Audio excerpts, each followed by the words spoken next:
News फोर्नेशन देख रहे हैं और मैं हूं आपके साथ रंजन सिंह। छपरा में चुनावी रंजिश में एक की हत्या हो गई और हत्या के बाद काफ़ी छपरा में बवाल हुआ है, जिसके बाद वहां पर जो एसपी हैं उन्होंने वहां पर मोर्चा संभाला और उसके बाद पूरे इलाके को पुलिस से छावनी में तब्दील कर दी गई है। जिसके बाद राजधानी पटना में जो वहां की आरजेडी प्रत्याशी है, ये बताया जा रहा है कि जिसकी हत्या हुई है वो आरजेडी के ही कार्यकर्ता रहा है और उसी की हत्या हुई है। जिसके बाद रोहिणी आचार्य ने जमकर भारतीय जनता पार्टी के लोगों पर हमला किया है।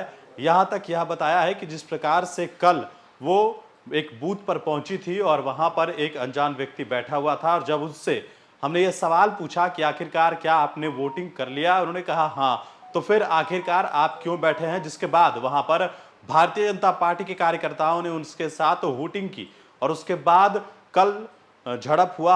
हालांकि मामला शांत हो गया था, लेकिन आज सुबह में आरजेडी और भाजपा के कार्यकर्ताओं के बीच जो है वो जमकर पत्थरबाजी हुई, गोलीबारी हुई और उसमें एक आरजेडी के कार्यकर्ता की हत्या हुई। दो लोग जो है वो गंभीर रूप से घायल बताए जा रहे थे और उनको पीएमसीएच रेफर किया जा रहा था। हालांकि उस क्रम में ही उनकी जो है वो मौत हो गई, लेकिन अब तक की जो सूचना अनुसार है कि अब तक एक लोग की मृत्यु की जो है वो घोषणा की गई है। लेकिन सबसे बड़ी बात यह है कि रोहिणी आचार्य पीएमसीएच पहुंची है, क्योंकि छपरा में अलग अलग जगहों पर घटनाएं घटी है।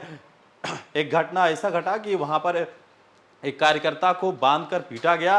हालांकि वो कार्यकर्ता वहां पर अस्पताल में भर्ती है और उसी को देखने के लिए रोहिणी आचार्य जो है वो 10 सर्कुलर राबड़ी हाउस से निकलकर पीएमसीएच पहुंची थी। तस्वीरें आपके स्क्रीन पर है किस तरीके से पीएमसीएच पहुंची है रोहिणी आचार्य और वहां पर उनके परिजनों से मुलाकात किया है, लोगों से मिली है। सबसे बड़ी बात यह है कि जब रोहिणी आचार्य 10 सर्कुलर राबड़ी हाउस से बाहर निकल रही थी तो जब हमने उनसे सवाल पूछा कि आखिरकार जो छपरा में घटना घटी है, तो उसको उन्होंने साफ तौर पर कहा है कि जो लोग हार रहे हैं और उस खीस में उन लोगों ने इस तरीके का काम किया है। तेजस्वी यादव ने भी आज सुबह में जब वो आम चुनावी जनसभा को संबोधित करने के लिए निकल रहे थे तो उन्होंने भी जोरदार हमला किया और यह कहा कि पुलिस प्रशासन से बातचीत हुई है, 2 लोगों को अब तक जो है वहां पर गिरफ्तार कर लिया गया है और पुलिस ने यह आश्वासन दिया है कि शाम तक उन 2 लोगों को भी गिरफ्तार कर लिया जाएगा। ये बात खुद तेजस्वी यादव ने कहा है और जिस प्रकार से हार रहे हैं लोग, तो हारने की खीस में इस तरीके का काम उन्होंने किया है। रोहिणी आचार्य का बयान भी हमने आपको सुनवाया है, लेकिन बड़ी बात यह है कि छपरा में ये घटना घटी है, जिसके बाद से कहीं ना कहीं अब सियासत कहा जाए कि जनता दल यूनाइटेड की अगर बात की जाए या भारतीय जनता पार्टी की अगर बात की जाए, तो ये लोग भी लगातार लालू यादव और रोहिणी आचार्य पर हमला करते हुए नजर आ रहे हैं। साफ तौर पर कहा जा रहा है कि जब भी लालू परिवार या लालू यादव चुनाव लड़ते हैं तो इस तरीके का उपद्रव होता है।